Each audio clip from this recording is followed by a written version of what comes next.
Olá. Nos últimos 10 anos, o número de mulheres assassinadas no Brasil aumentou 21%. O país ocupa o 5º lugar em homicídios femininos num ranking de 83 nações, revela o Mapa da Violência 2015. No ano passado, o Disque 180, o serviço telefônico que recebe denúncias de violência contra a mulher, atendeu quase 750 mil chamadas. Uma lei em São Paulo, de autoria do deputado Rodrigo Moraes, do Democratas, obriga a fixação de placas com esse número, o 180, em ambientes como bares, restaurantes, casas noturnas e também locais de hospedagem. Este é o tema do programa Agora é Lei de hoje, com as nossas convidadas, a doutora Renata Krupp, delegada da Mulher do município de Diadema, a doutora Ana Rita de Souza Prata, do Núcleo de Promoção e Defesa dos Direitos da Mulher da Defensoria Pública, e também doutora Ana Galati, diretora da Rede de Enfrentamento à Violência da Secretaria de Políticas para as Mulheres do município de São Paulo. Muito obrigado pela presença de todas aqui nesse programa Agora é Lei. O assédio físico e as agressões verbais fazem muitas mulheres terem medo de andar sozinhas. 37% das brasileiras já foram agredidas nas ruas e 29% atacadas por desconhecidos. A história é sempre a mesma. Já levou cantada?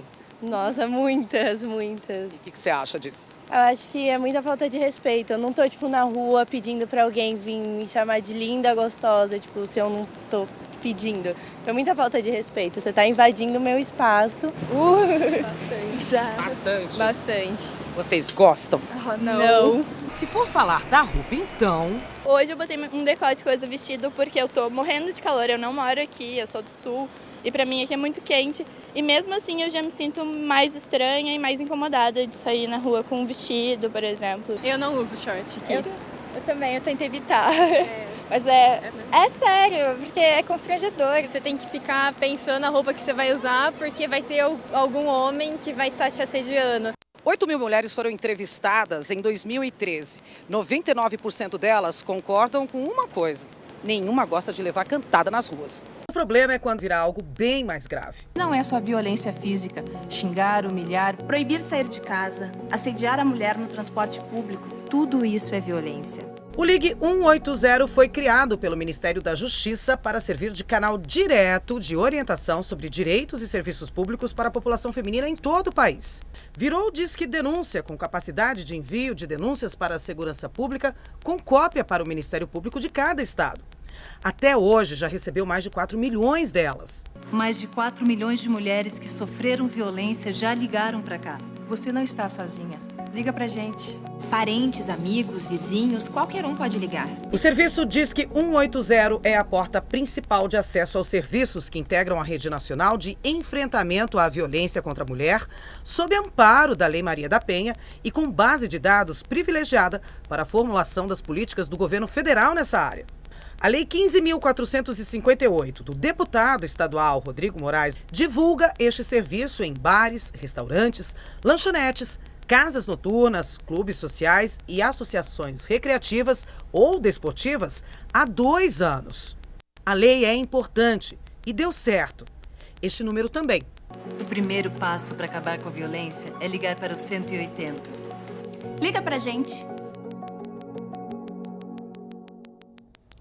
Doutora Renata, o Ligue ou o Disque 180 tem sido uma boa ferramenta de trabalho para a Polícia Civil? Sim, porque muitas mulheres procuram ajuda, elas não sabem onde encontrar uma delegacia especializada, então elas ligam no Disque 180 para pedir esclarecimentos e nos procurar. Então, quando ela não faz a denúncia direto no canal Disque 180, ela vai direto na delegacia e de lá ela é encaminhada para a rede de proteção à mulher. As mulheres têm o conhecimento pleno dessa ferramenta, o Disque 180? Como é que a denúncia feita lá caminha a partir do momento em que é feita? Sim, nem todas as mulheres conhecem a abrangência do Disque 180. É muito interessante essa divulgação, ter o número divulgado nos estabelecimentos, porque elas acreditam que é só para ligar para falar de violência e não para ter também outras informações. Quando ela faz a denúncia na delegacia, esse documento é encaminhado Desculpe, quando ela faz a denúncia no Disque 180, é encaminhado para a delegacia para que sejam feitas todas as investigações, se há procedência ou não, ou se ela precisa simplesmente de algum apoio social. O serviço funciona em Brasília, Sim. Isso é direcionado para cada Secretaria de Segurança Pública nos estados, Isso. também para o Ministério Público? Também. É uma cópia para ele, a mesma cópia que vai para eles vem para nós, da delegacia. E é feito toda a investigação. Em muitos casos, o Ministério Público encaminha o documento que chegou para eles para a delegacia iniciar os trabalhos investigativos. Doutora Ana Rita, como é que a Defensoria Pública avalia o serviço 180 até aqui? O serviço 180 é muito importante porque ele garante, nos termos da Lei Maria da Penha, a autonomia da mulher em escolher onde ela vai para ser acolhida e iniciar esse processo do rompimento do ciclo de violência. Então, a lei fala que a rede de enfrentamento tem que atuar de forma articulada e de forma acolhedora, humanizada. E o Disque 180, ele, ouvindo a mulher, ele consegue orientar para ela os equipamentos mais próximos da sua região, o tipo de equipamento mais adequado para o que ela relata, então se ela precisa ir num hospital, ou na delegacia, ou num centro de referência. Então isso é muito importante em poder orientar a mulher de uma forma abrangente, respeitando o seu desejo. Doutora Ana Galati, e na Prefeitura de São Paulo, a sua secretaria, como é que tem avaliado essa ferramenta, o 180, Secretaria de Políticas para as Mulheres? Sim, o 180, em parceria com a gente em fevereiro, aqui em São Paulo, a gente fez todo o trabalho do carnaval na divulgação, nos leques entregues pela Prefeitura, incentivando as mulheres a procurar ajuda em relação aos assédios que elas iriam sofrer no carnaval, que isso infelizmente é muito comum. E o que a gente fez foi alimentar, né, e atualizar todos os endereços do 180 aqui em São Paulo, inclusive das defensorias, e na orientação que o 180 passa para as mulheres que ligam, que necessitam dessa orientação. E essa parceria foi muito válida no Carnaval, porque a gente, pela primeira vez, conseguiu deixar alguns centros de atendimento à mulher abertos, que isso nunca aconteceu. Então, o Carnaval acontece praticamente 5 dias, né? E finais de semana. Então, em parcerias com as delegacias daqui de São Paulo, e uma defensora também ficou com a gente na Casa Eliane, exatamente para atender os casos do 180. Então, essa parceria só aumentou. Então, tem sido muito importante, sim. Tem um dado aqui que eu gostaria de repercutir. Dessas 750 mil chamadas quase no ano passado, 10,23%, ou 76.600 mais ou menos, se referiram a relatos de violência contra a mulher. 10%. Qual que é o significado desse dado? Tem muita mulher que liga para ver qual tirar informação, de repente tem uma denúncia a fazer e não faz, alguma situação de subnotificação, porque a mulher acaba desistindo por alguma razão? Não, subnotificação a gente sabe que tem, mas de órgãos, não exatamente da mulher.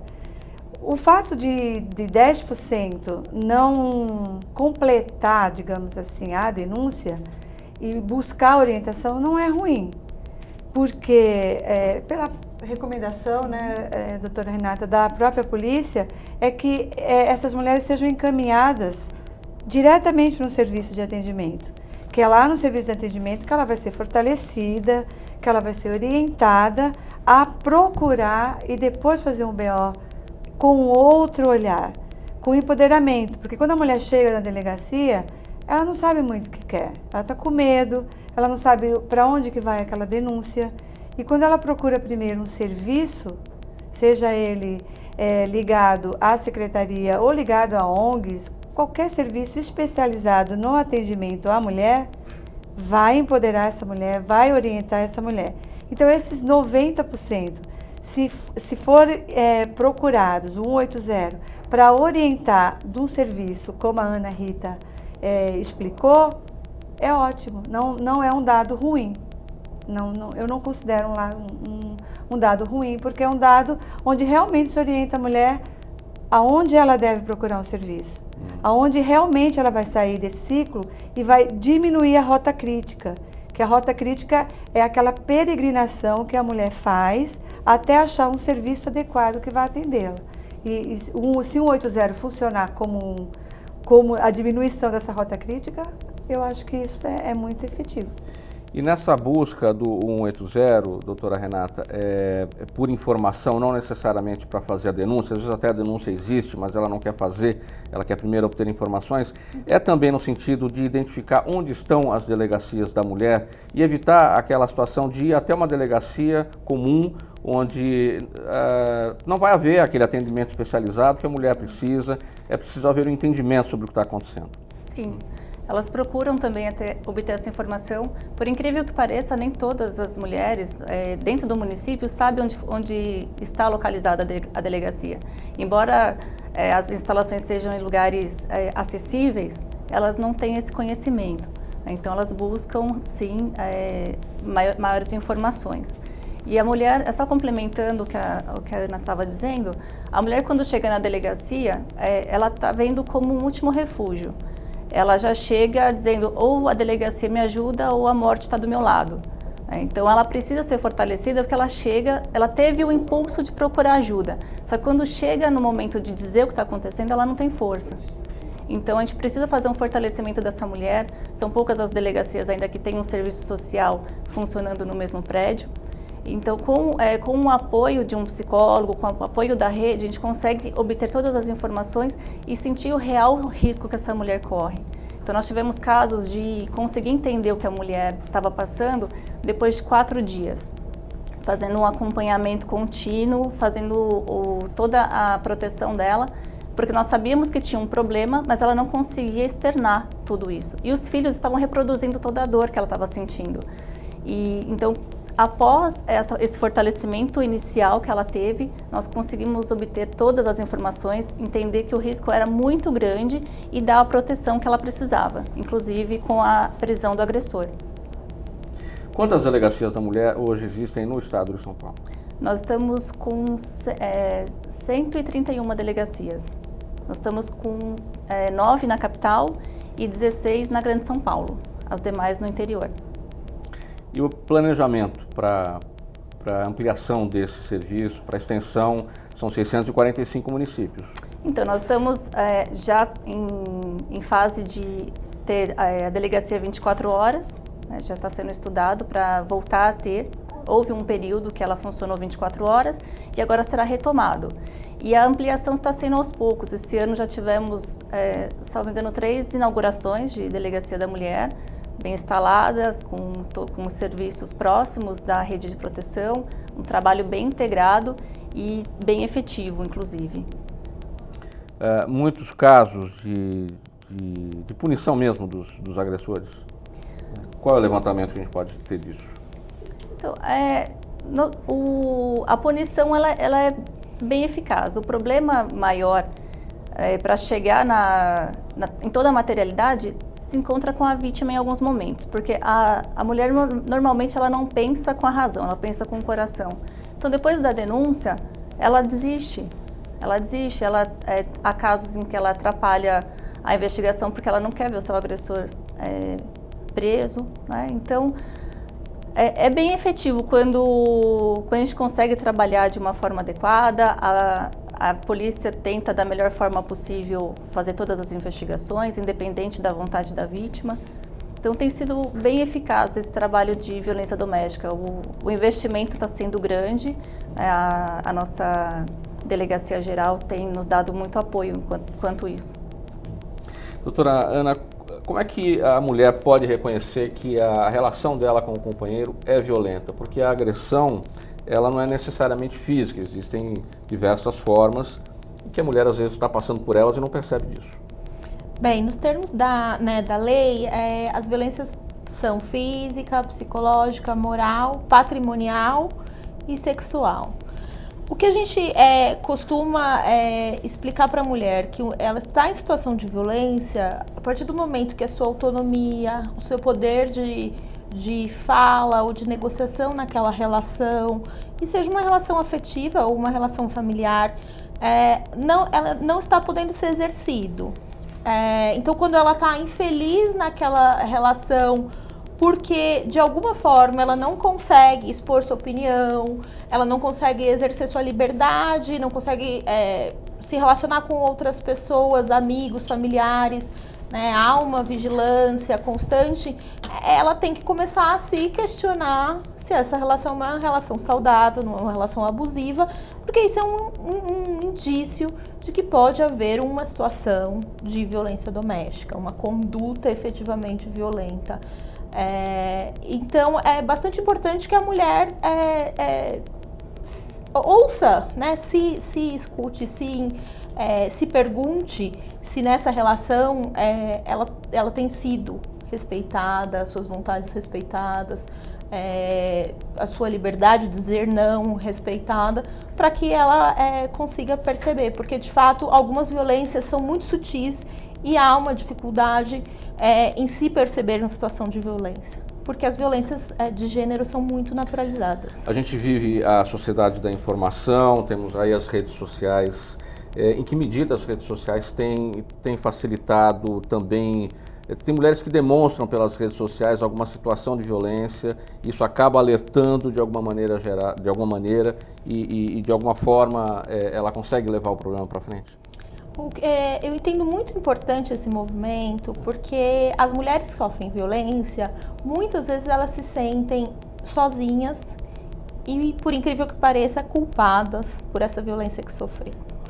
Então, encontrar acolhimento, encontrar sororidade de outras mulheres, apoio de outras mulheres, e entender que isso não é responsabilidade dela, que ela não fez nada para que pudesse merecer de alguma forma essa violência, é importante para fortalecer essa mulher para ir adiante, porque é um caminho muito longo e muito doloroso sair dessa situação de violência.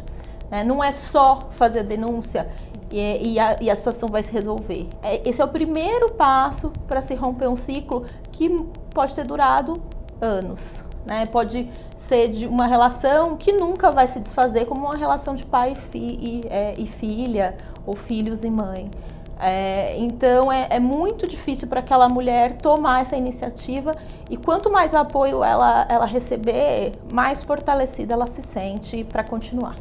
Aqui na TV Assembleia SP, você acompanha o programa Agora é Lei. Estamos falando da lei de autoria do deputado Rodrigo Moraes, do Democratas, que obriga a fixação do número 180, é o número do Disque Denúncia, que serve para as mulheres obterem informações sobre questões relacionadas à violência contra a mulher. Nós vamos para o intervalo, voltamos em seguida. Até já.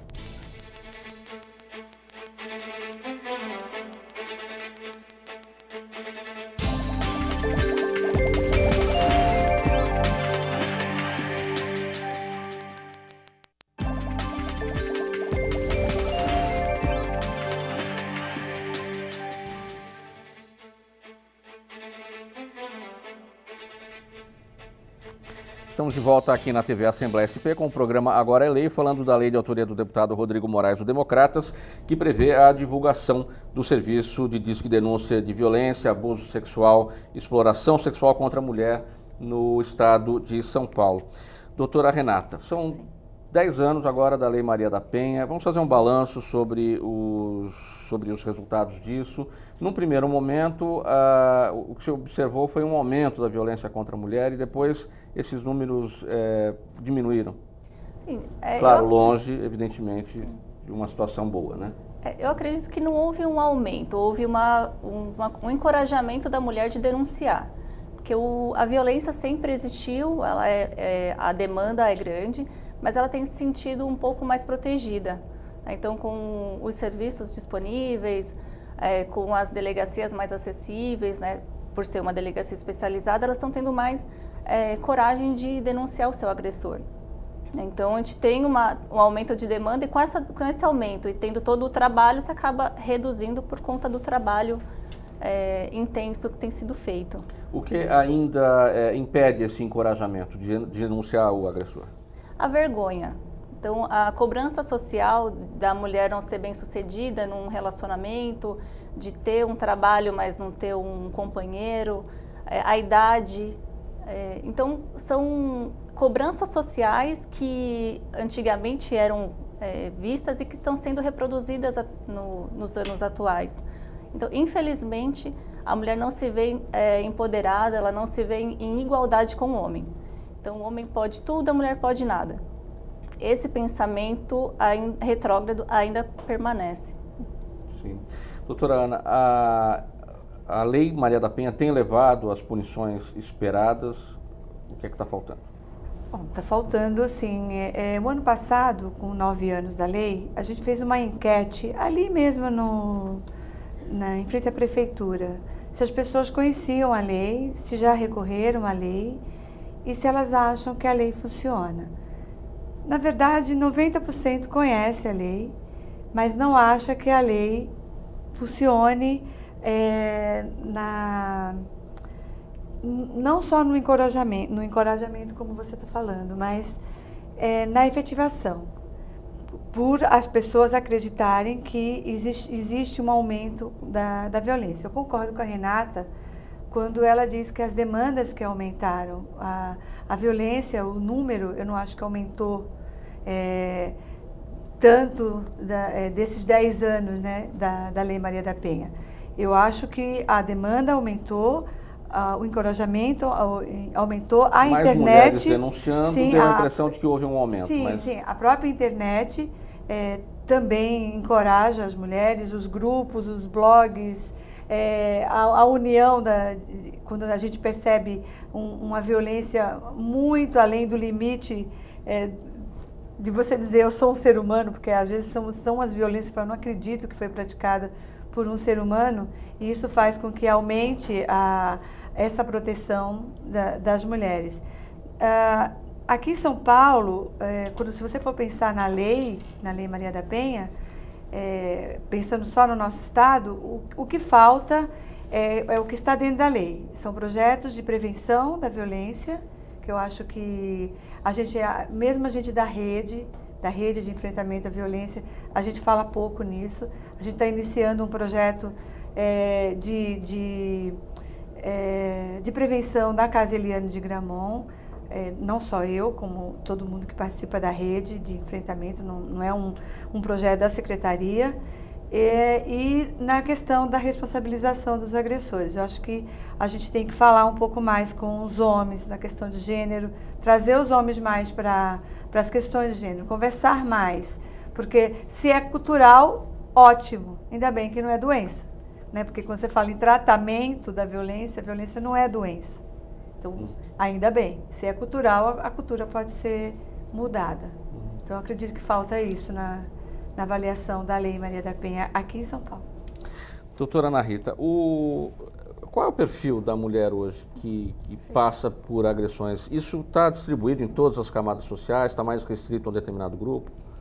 Bem, Maura, a Defensoria atende, né, na sua origem, na sua atribuição, mulheres carentes. Claro que a Defensoria aqui em São Paulo, ela tem, após todo um trabalho de conscientização da própria instituição, ela tem uma deliberação que fala que qualquer mulher, independente da renda, ela deve ser atendida pelo defensor público nas suas demandas de urgência. Então, mesmo que seja uma mulher que não seja do perfil do atendimento da Defensoria Pública, o defensor não pode falar, ela não é aqui que eu vou te atender, procura um advogado, a gente vai atender na sua demanda de urgência, pedir uma protetiva e depois ela vai ser orientada nos seus direitos para procurar. Mas o que a gente percebe, e aí eu uso a estatística do mapa da violência do ano passado, é que a lei ainda não protege as mulheres mais vulneráveis. Mulheres mais vulneráveis são as mulheres negras, as mulheres com deficiência, as mulheres que têm esse recorte de renda também muito importante, são nas periferias, porque a gente teve um índice muito importante de redução grande nos homicídios, né, nos feminicídios contra mulheres brancas, mas um aumento exponencial no feminicídio contra as mulheres negras. Então, esse recorte de raça é muito importante para a gente perceber que as políticas hoje atingem as mulheres sabem mais seus direitos, denunciam mais, procuram mais ajuda, mas aquelas mulheres ainda mais vulneráveis ainda não têm esse acesso. Então, um índice que faz a gente repensar também a forma que todos nós, como rede, temos de trabalhar para conseguir que essas mulheres rompam essas dificuldades e que a gente consiga protegê-las. Quais são as ferramentas para essas situações que ainda não estão legais para... Eu acho que do trabalho importante é descentralizar os serviços para que existam portas de entrada nos lugares distantes da região central da cidade, dos municípios, que a gente entenda que muitas vezes o caminho das pedras que a gente acha que é o mais adequado para aquela mulher, para ela pode não ser, como por exemplo, exigir que a mulher vá até a polícia para fazer um BO, às vezes ela não quer isso, então exigir que ela faça um BO para ela ter uma medida protetiva, apesar da lei não falar nada nesse sentido. Então, a gente tentar entender as peculiaridades daquela mulher, a sua história de vida, o porquê ela não quer um outro encaminhamento que a gente talvez ache mais adequado para ela, e respeitar isso para que ela se sinta segura, para que ela crie um vínculo de confiança com você, com o seu serviço, e aí sim não desista, né, de continuar nessa sua busca de romper esse ciclo de violência. A Defensoria Pública trabalha a questão da dependência emocional, porque em muitas situações, como é que essa dependência emocional atrapalha a denúncia, impede que a mulher vá adiante com isso, se ela não consegue separar aquilo que é o companheiro e aquele mesmo que a agrediu é a mesma pessoa? Mauro, eu não sei se é uma dependência emocional, eu acho que é uma cultura. Nós vivemos uma cultura machista. É normal as mulheres serem submissas ao seu companheiro. É normal a mulher conceder mais, aceitar mais do que o homem.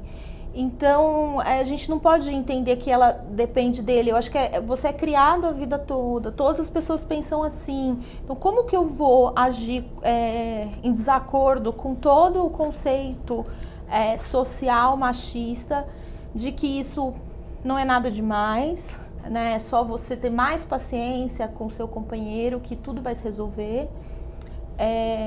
E romper com isso e ir contra, muitas vezes, a família, contra a igreja, contra a sua comunidade, para denunciar esse agressor que é sabido que não é uma pessoa envolvida com a criminalidade, muitas vezes é um bom vizinho, muitas vezes tem um bom emprego que garante o sustento no lar.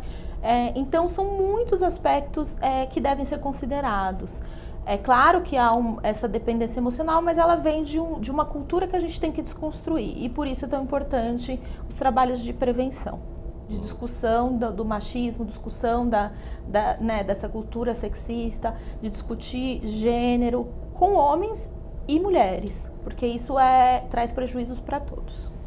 Eu queria a sua avaliação também, doutora Ana, sobre essa cultura que a doutora Ana disse que deve ser destruída, deve ser eliminada. A cultura emocional? Sim, sim. Tá, no pensamento que ela... eu concordo com ela. Não é uma dependência emocional. A dependência emocional, às vezes, não é com o parceiro, mas exatamente com o que ela aprendeu que é o melhor para a família. Eu sempre falo para as mulheres que eu atendi... É a educação sexista, que a mulher vai casar, vai ser criada para isso, cultural. E ninguém casa para ser infeliz. Né? Ninguém casa para dormir com o inimigo, né, digamos assim. E dentro desse pensamento dessa dependência emocional, não vem só a palavra emocional. Né? Quando a gente fala a mulher é mais emocional, a mulher usa mais a razão, o menos a razão, a gente está sendo sexista também, né? Porque os dois sexos são emocionais, né? Quando você pensa em que o homem passou da razão e foi para o emocional para dar um tapa, para causar uma violência, ele também tá agindo emocionalmente. Então, que dependência contrária é essa, né? Então, se a mulher tem uma dependência emocional para que essa família continue na harmonia e na paz, por que a emoção do homem, então, se torna diferente? Essa dependência dele é de uma outra forma, porque ele foi criado também dessa outra forma. Ele foi também incentivado que a emoção dele tem que ser de outra maneira, né? O violento é emocional também, mas ele não mostra da mesma forma, ele não chora, ele não tem o mesmo medo que as mulheres, né? Na hora da briga, da violência, né? Então, não acho que seja uma dependência emocional. Doutora Renata, essa mesma questão, do ponto de vista da polícia, a mulher que chega muitas vezes a fazer a denúncia, acaba retirando a queixa, pela dependência emocional, por essa cultura, enfim, por achar que ela não consegue separar o homem de quem ela gosta daquele que a agrediu. Isso. O grande problema é que ela avalia os outros aspectos, não apenas o dela. Então, ele é um bom pai, como as colegas já tinham dito, ele é um bom pai, é um bom trabalhador, mas o lado emocional dela, ela deixa de lado, ela prefere ver os outros felizes do que ela. Então, quando ela denuncia, vê que ele foi chamado na delegacia, toda a pressão psicológica também que ela sofre no lar, ela acaba retirando, acreditando que ele vai mudar. Então, dentro do ciclo de violência, na última fase, que é a fase em que ele pede perdão, que ele já conseguiu fazer com que ela ficasse vulnerável, né? Então, são 3 fases. Então, a primeira fase, ele tenta ofendê-la, desprezá-la. Então, ele tem atos que a deixa um pouco vulnerável. Quando isso já não é suficiente para ele, já entra para a segunda fase, que é a fase da violência propriamente dita. São as agressões contínuas que muitas vezes levam à morte. Quando ele está na segunda fase, que ele percebe que ela foi agredida de tal ponto que ele já se sentiu satisfeito, ele se arrepende e pede perdão. Nessa fase do perdão é que ela retira a queixa. Isso.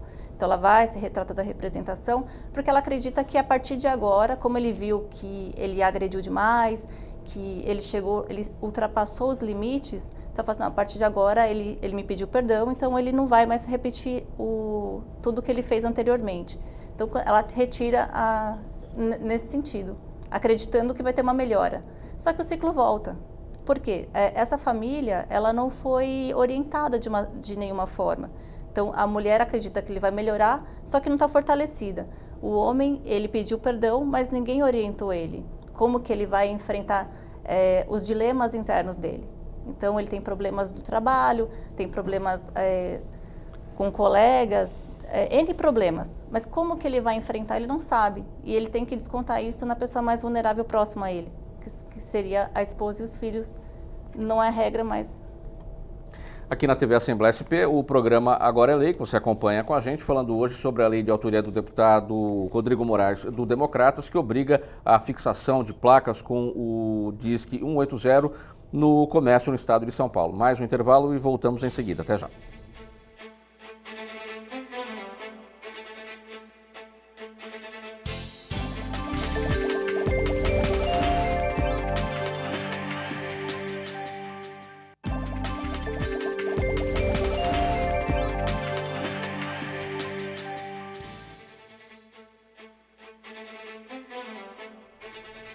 De volta aqui na TV Assembleia SP com o programa Agora é Lei, falando sobre a lei de autoria do deputado Rodrigo Moraes do Democratas, que obriga a colocação de placas com o número do serviço Ligue ou Disque 180 no comércio no estado de São Paulo. Doutora Renata, a Lei Maria da Penha, ela prevê o atendimento psicossocial do homem. Como é que ele deve ser tratado? Como doente ou criminoso no caso de agressão contra a mulher? Eu acho que tem que ser tratado como ser humano, né? Nem como doente, nem como criminoso, porque não se sabe o porquê que ele desenvolveu toda essa violência. A gente tem que ver que ele não nasceu ruim, não nasceu agressivo. Algumas pressões sociais acabaram fazendo com que ele perdesse todo o controle. Às vezes, a falta de educação familiar, o contato com os pais, a atenção devida, ele deixou de ser orientado da melhor forma. Então, eu sempre costumo ver da seguinte forma: você não pode exigir amor de quem não teve, e nem educação de quem não teve. Ele precisa ser orientado. Então, ele tem que ser visto como uma pessoa que não teve orientação, não teve todo o respaldo adequado, e ele esses pontos têm que ser trabalhados quando tem acesso a ele no trabalho psicossocial. E essa parte da lei aí tem sido falha, não é, doutora Ana? Tem, como a doutora Renata falou, claro que depende de que homem que a gente está falando, né? De que crimes que a gente está falando. Tem situações que realmente crimes, né? Sim, sim. Tem o de violência contra a mulher, eu coordenei casa-abrigo 3 anos e algumas vezes não é tratado nunca como doente, mas muitas vezes como uma pessoa que cometeu um crime, né? Tentativa de homicídio ou homicídio são crimes. Mas eu concordo com a Renata na avaliação de que falta realmente um canal, um serviço para que se recupere, porque senão fica uma coisa viciosa. O homem sai daquela relação de violência, a mulher se vê como uma pessoa que sofreu uma violência, segue sua vida, e ele não. E ele vai para outra relação violenta. Então, se esse ciclo dele também é avaliado e é quebrado, se rompe a violência também dele com as mulheres. Ele reproduz, né? Ele vai reproduzir com outra mulher, com outra família. Então, o ciclo vai sempre continuar. Então, não adianta tratar ele, obrigar ele a participar de algum programa ou ser imposto para ele. Isso. Tem casos que não se recomenda. No caso de um estuprador, de um homicida, não vai colocar ele para fazer um tratamento psicossocial com uma pessoa que tem uma lesão corporal leve, que praticou uma ameaça ou ofensas morais. Tem que ser também avaliado nessa forma de separar os agressores para cada tipo de serviço. Então, tem que também ter essa visão na hora de tratar o homem. E se você simplesmente orientar, fazer um fortalecimento da mulher e dos filhos, e fazer com que ela se empodere e separe desse agressor, e não der respaldo para ele, com certeza ele vai reproduzir em outra mulher. Isso não tem como, é difícil você dizer que não vai acontecer. Então, agora é difícil essa quebra desse ciclo, né, doutora Ana? A doutora Renata falou, você não vai obrigar o homem, mas também ele tem que se predispor a fazer parte desse processo de trabalho psicossocial. Sem dúvida, acho que mesmo aqueles homens que, quando a gente pensa como o objetivo é uma condenação criminal, uma pena de reclusão, então o homem pode ficar 30 anos preso. Durante esses 30 anos no sistema carcerário, em nenhum momento vai haver com ele uma conversa sobre gênero, sobre masculinidade, sobre como ele aprendeu a resolver os seus problemas. E quando ele sair, ele vai ter um outro relacionamento, ele tem mãe, ele tem filhas, ele tem irmãs, e essa violência vai se reproduzir. Então, trazer os homens para essa conversa, discutir isso com os homens é prevenir novas violências. A gente não pode pensar na lei só como uma resposta punitiva ou uma resposta para a violência já realizada. A gente não pode esquecer que a gente tem que prevenir, porque senão esse tipo de violência nunca vai acabar, e esse é o objetivo da lei. O objetivo da lei é que um dia não exista mais violência contra a mulher. Então, a lei ela fala dos cursos como uma forma de execução da pena, então de homens já condenados, mas a gente vê iniciativas em que é aberto a homens que já tiveram histórico de violência, mas homens em que estão com dificuldade de se relacionar, mas querem resolver e querem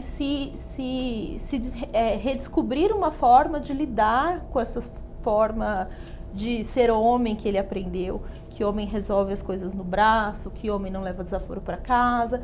E isso faz com que os homens sofram também. A gente tem que refletir sobre isso. Discutir gênero não é trazer benefício só para as mulheres, que vão sofrer menos violência. É trazer benefício para os homens que vão não se colocar em situações violentas na rua. Porque homens morrem em situações com uso de arma de fogo, homens morrem em crimes de trânsito, porque homens são mais violentos, homens gostam de aventura, gostam de velocidade, tudo isso é aprendido e tudo isso é estereótipo de gênero. Então é uma discussão que tem que ser travada desde das crianças nas escolas até os homens adultos, nessa possibilidade deles encontrarem um espaço para rediscutir a masculinidade. Né? E rediscutir masculinidade não tem nada a ver com rediscutir orientação sexual e deixar de ser homem, e deixar de ser heterossexual, de gostar de mulher. É rediscutir as formas de se relacionar. A gente falou aqui no começo do assédio físico, das agressões verbais que fazem com que muitas mulheres tenham medo até de andar nas ruas. Então, a gente pode falar do transporte público, onde o assédio é muito comum. É uma medida como essa, de divulgação do Disque 180 dentro do comércio, pode ser levada, por exemplo, para o transporte público, metrô e ônibus, disseminar esse tipo de informação onde quer que seja. Sem dúvida. A gente sabe que os transportes públicos têm uma circulação muito grande de pessoas. As usuárias, a maioria dos usuários são mulheres. Então é importante que elas sintam que naquele espaço um direito dela é reconhecido. Os homens e as mulheres vão ter acesso a essa informação para quem não conhece a existência desse serviço, mas mesmo para aqueles que conhecem, é um reconhecimento de que aqui é um espaço em que meus direitos são assegurados ou, no mínimo, se busca assegurar os meus direitos. Então isso é muito importante. Doutora Renata, como é que funciona uma delegacia da mulher? Quem são as profissionais que estão envolvidas? Conte pra gente. Tá. Então, numa delegacia nós temos a delegada, né? Em algumas, dependendo da demanda, tem uma assistente, então são 2 delegadas, temos escrivães de polícia e os investigadores. Na delegacia da mulher, via de regra, tem mulheres, né? Não é 100%, mas algumas têm só mulheres investigadoras e escrivãs, dependendo do local, tem escrivãs né, dos 2 sexos e investigadores dos 2 sexos. Quando a mulher procura os nossos serviços, ela é recepcionada pela escrivã de polícia, que já pede auxílio para a delegada, entendendo o caso dela, já faz o boletim de ocorrência e oferece os serviços da rede de proteção. Então, ela já sai orientada. Então, mesmo que o caso não seja de representação, que precise de representação e ela não quer dar seguimento, mas ela precisa de uma proteção. Então, a gente oferece casa-abrigo, oferece o encaminhamento para alguma casa especializada. No caso de Diadema, onde eu trabalho, nós temos a Casa Bete Lobo, que ela tem todo o aparato psicossocial também, um fortalecimento. E com a denúncia dela e o segmento das investigações, fazemos os levantamentos. Se tem testemunhas, se tem algum áudio. As redes sociais muitas vezes são utilizadas como uma forma de agressão à mulher, as ameaças, as ofensas morais. Então, todos esses documentos são necessários para a investigação. É até importante informar as pessoas que estão nos assistindo que quando tiver esse tipo de situação envolvendo alguma rede social, WhatsApp, que não apague as mensagens, porque a agressão, a ameaça que ela sofre, a ofensa moral que ela sofre, ela se sente tão desprestigiada que ela acaba apagando para não ter mais aquele acesso. Ou o áudio acaba apagando. E isso é importante para as investigações. Então, é interessante apresentar na delegacia e não ter medo de denunciar, de falar. A delegacia está ali para atendê-la. Nós estamos do lado dela. Então, eu costumo dizer para as vítimas que a partir daquele momento ela não está mais sozinha. Se ela tem alguma dúvida, ainda que não seja crime, mas pode procurar a delegacia, porque é um lugar onde está aberto 24 horas. Independente de ser especializado ou não, sempre vai ter uma delegacia à disposição da mulher, que ela pode procurar, pode pedir um auxílio para ter seu encaminhamento devido. E a legislação tem funcionado no sentido das medidas protetivas a partir do momento em que a mulher vai fazer a denúncia para que se crie aquela distância entre ela e o agressor? Sim, quando a mulher chega na delegacia solicitando medida protetiva, infelizmente a delegacia não pode conceder de ofício. Nós temos um projeto de lei em trâmite, que é a 07 de 2016, que está no Senado inclusive, que permite que o delegado de polícia conceda a medida protetiva de imediato para a mulher e depois submeta todo o expediente para o juiz para ser reavaliado, que ele vai poder aumentar, diminuir ou extinguir a protetiva. Mas a mulher já vai sair da delegacia protegida, então ela chega na saída, se acontecer alguma coisa ali de urgente, nós já temos como agir, já temos como tomar alguma providência em relação ao agressor. Ela chega em casa, ela tem uma proteção para chamar um apoio da Polícia Militar ou chamar mesmo a Polícia Civil. Só que no atual modelo que a lei prevê, ela pede a medida protetiva e temos que remeter para o Poder Judiciário. E eles têm 48 horas para decidir se essa mulher terá ou não a proteção. Então, nesse período, nós temos que tentar protegê-la de alguma outra forma, via rede de proteção, mas, infelizmente, ela fica sem. Enquanto o Poder Judiciário não falar se ela tem ou não esse direito, ela fica desprotegida. Então, a medida protetiva ela é importante, ela funciona. Então, todas as vítimas que têm essa proteção, é muito mais fácil a atuação de uma outra pessoa que dê apoio. Então, se ela estiver numa outra cidade e ela tiver medida protetiva, então quem está lá consegue ajudá-la de uma forma rápida. Só que o que precisava mudar é o tempo de concessão. O tempo do programa está se esgotando. Já aproveitando a sua palavra, 1 minuto para a sua conclusão, doutora, sobre o nosso tema, e aí depois a gente passa para a conclusão também das demais. Sim. Bom, eu considero muito importante essa divulgação do Disque 180.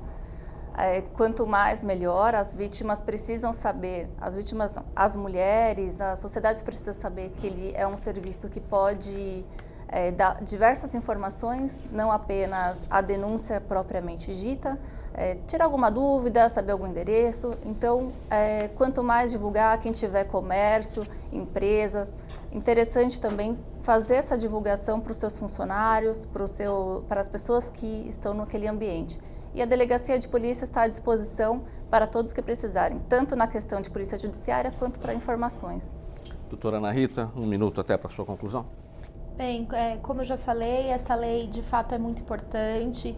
Muito importante trazer às pessoas o conhecimento de que elas têm um espaço de acolhimento, que elas podem ligar. Muitas pessoas querem denunciar ou mesmo tirar dúvidas sem se identificar nesse primeiro momento, sem ter que falar seu nome. Então, é muito importante a gente ter esse espaço. Existem outros serviços de denúncia para outros tipos de violência, mas a gente sabe que nos casos de violência contra a mulher, o Disque 180 sempre foi, desde o início, um serviço muito importante e muito utilizado. Então, a divulgação é essencial. Doutora Ana Galati, sua conclusão até 1 minuto. Eu gosto também do Disque 180 e ele se tornar lei, né? O Guardiã Maria da Penha, que é uma parceria, está fazendo 2 anos. E é um dos... só funciona no centro e tem funcionado porque as mulheres elas são acompanhadas pelo Guardiã Maria da Penha de uma maneira mais efetiva pela Polícia Civil. Acho que não tem ainda... Em todos os lugares. Em todos os lugares, mas aqui no centro, acho que foi... Eu não tenho o número do Guardiã, mas são 2 anos que tem trazido para as mulheres essa proteção. Quero agradecer a presença de todas nesse programa Agora é Lei, aqui na TV Assembleia SP. Falamos hoje sobre a lei de autoria do deputado Rodrigo Moraes, do Democratas, que obriga a fixação em placas do número do Disque 180 nos comércios no estado de São Paulo. Agradecimento a você de casa que nos acompanhou. Tchau e até o próximo tema.